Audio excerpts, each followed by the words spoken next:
संतोष देशमुखांचा हादरवणारा postmortem report. पाईपचे 15 तुकडे होईपर्यंत देशमुखांना मारहाण, अंगभर जखमा अन काळनिळं पडलेलं शरीर।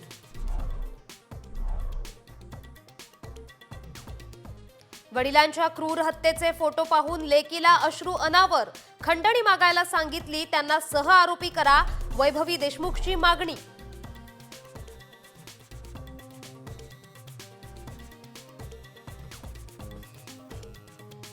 बीडच्या खोक्याभाईला हरिण आणि मोरांच्या शिकारीचा शौक, विरोध करणाऱ्यांचे कॉमस्कोर नुसार आता isakal.com आहे देशातील नंबर 1 ची मराठी न्यूज वेबसाईट। 8 दात पाडले, जबडाही मोडला, विद्यार्थ्यांना धमकी देतानाचा ही व्हिडिओ व्हायरल। बापाचा नाद नाही करायचा। वाल्मिक कराडच्या पावलावर पाऊल टाकत खोक्याची शिरूरमध्ये गुंडगिरी, बीड आणि नगरमध्येही गुन्हे दाखल, अमानुष मारहाण करणाऱ्या धसांच्या कार्यकर्त्याला बेड्या ठोकण्याची मागणी।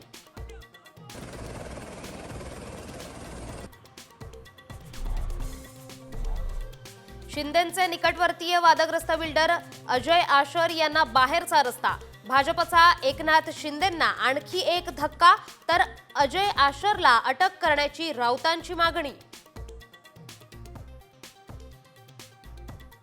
नाशिकमध्ये पंतप्रधान किसान योजनेत 181 बांगलादेशी लाभार्थी, भाजप नेत्याचाही आरोप, साम टीव्हीने सर्वात आधी उघड केला होता धक्कादायक प्रकार, प्रशासनाकडून चौकशी सुरू।